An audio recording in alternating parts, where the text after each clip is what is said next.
இது வந்து நம்ம மத்தி மீன், ஐல மற்றும் பெரிய மீன்லலாம் வந்து க்ளீன் பண்ணும்போது இது வந்து மீன் முட்டைன்னு சொல்லி கிடைக்கும். இது மீன் முட்டைன்னு சொல்லுவாங்க, மீன் சேனன்னு சொல்லுவாங்க. ஸோ உங்கள் ஊரில் என்ன சொல்லுவாங்க சொல்லி கமெண்ட் பாக்ஸில் கமெண்ட் பண்ணிடுங்க. இது வந்துட்டு நம்ம மத்தி மீன் க்ளீன் பண்ணும்போது அதுலேருந்து எடுத்தோம். ஸோ இது வந்துட்டு அவ்வளோ ஹெல்த் பெனிஃபிட்ஸ் இருக்குது இதில். இது மட்டும் இல்லாமல் மீன்லேயுமே வந்துட்டு நிறைய ஹெல்த் பெனிஃபிட்ஸ் இருக்குது நம்ம மத்தி மீனில்.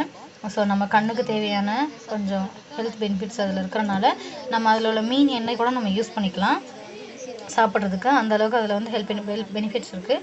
ஸோ நீங்கள் வந்து இது மாதத்தில் வந்து ஒரு 4-5 டைம் வந்துட்டு இது வந்து ட்ரை பண்ணுறது அவ்வளோ நல்லது. மீன் சாப்பிட்றது அவ்வளோ நல்லது உடம்புக்கு. ஸோ இன்றைக்கி இந்த மீன் முட்டையை வச்சு தான் தம்பிக்கு வந்துட்டு 2 வயசு ஆகுது. ஸோ அவருக்கு தான் செஞ்சு கொடுக்க போகிறோம். அவருக்கு ரொம்ப பிடிக்கும் மீன் முட்டை. இதில் எப்படின்னா குழம்புல போட்டு கொடுத்தா இதெல்லாம் வந்துட்டு கரைஞ்சிரும். மீனில் போட்டால் இதெல்லாம் கரைஞ்சிரும். ஸோ இதுவுமே வந்துட்டு ரொம்ப சின்னதாக சுருங்கிடும். நம்ம அதெல்லாம் தேடி எடுத்து கொடுக்க முடியாது. இது பார்க்க தான் இவ்வளோ பெருசாக இருக்கும். ஆனால் வந்துட்டு இது பொரிச்சனாலோ இல்லை குழம்புல போட்டாலோ ரொம்ப சுருங்கி வந்துடும். ஸோ அதனால் இது நம்ம ஃப்ரை பண்ணி தான் கொடுக்க போகிறோம். அவருக்கு தனியாக எடுத்து வச்சுருக்கேன். ஸோ இது வந்துட்டு எப்படி ஃப்ரை பண்ணணும்னா இதில் கொஞ்சமாக பெப்பர் பொடி, சால்ட்டு, கொஞ்சமாக மிளகு பொடி போட்டு இல்லை உங்களுக்கு மிளகு பொடி வேணும் அப்படி சொன்னால் காரம் சாப்பிடுவாங்கன்னா காரம் போடுங்க. இல்லை அப்படின்னா நம்ம மிளகு பொடி மட்டும் போட்டால் போதும். அவர் சாப்பிடுவார். ஸோ இதை நம்ம இன்றைக்கி செஞ்சு அவருக்கு கொடுக்கலாம்.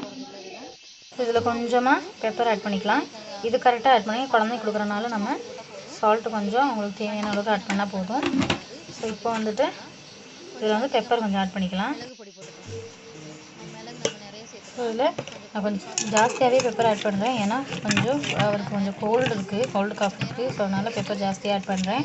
ஸோ இந்த மாதிரி மேரினேட் பண்ணி கொஞ்சம் நேரம் வச்சுட்டு நம்ம இதில் கொஞ்சமாக ஆயில் விட்டு இது நல்லா டீப் ஃப்ரை பண்ணிவிட்டு அவங்களுக்கு கொடுத்தோம்னா அதை சாப்பிட்ருவாங்க. ஸோ வேஸ்ட் பண்ண மாட்டாங்க. ஸோ இந்த மாதிரி ட்ரை பண்ணி குழந்தைங்களுக்கு கொடுத்திங்கன்னா அவங்களுக்கு உடம்புக்கும் நல்லது, ஈஸியாகவும் சாப்பிட்ருவாங்க, கொஞ்சம் வேஸ்ட் பண்ணாமல் இருப்பாங்க.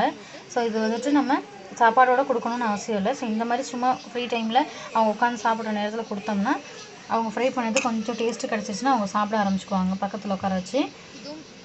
ஸோ இந்த மாதிரி வீட்டில் ட்ரை பண்ணி பாருங்கள். தேங்க்யூ. இப்போது நம்ம ப்ரிப்பேர் பண்ணி வச்சுருந்த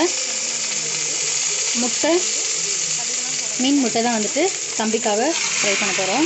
இது எண்ணெயில் போட்டால் கொஞ்சம் வெடிக்கும். ஸோ லோ ஃப்ளேமில் வச்சுக்கோங்க. சும்மா கொஞ்சமாக மிக்ஸ் பண்ணி விட்டுட்டு லோ ஃப்ளேமில் வச்சிங்கன்னா பார்த்தீங்களா சுருங்குது எப்படின்னு ஆட்டோமேட்டிக்காக தான் சுருங்குது. பார்த்தீங்களா அதெல்லாம் இது ஃபுல்லாகவே சுருங்கிடும். நம்ம குழம்புல போட்டோம்னா சுத்தமாகவே காணாமல் போயிடும், நம்ம தேட முடியாது.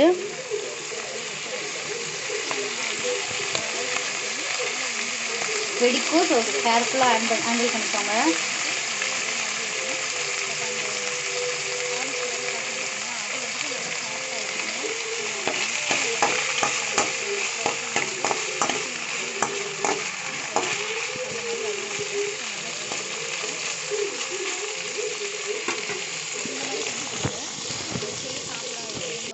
ஸோ ஃபைனலாக அவ்வளோதான்.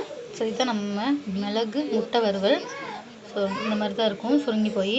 ஸோ நம்ம மசிச்சோம்னா இந்த ஃபுல்லாக அப்படி ஆயிரும். நல்லா ஃப்ரை ஆனிச்சுன்னா நீங்களும் ட்ரை பண்ணி பார்த்துட்டு எப்படி இருக்குன்னு சொல்லி கமெண்ட் பண்ணுங்கள். சூடு. ஸோ நம்ம அவர்கிட்ட கொடுத்து சாப்பிட சொல்லலாம். இதெல்லாம் கொஞ்சம் நம்மளுக்கு வாறு மாதிரி தான் இருக்கும். ஸோ நான் மற்றது காமிச்சு பார்த்தீங்களா அந்த அது இது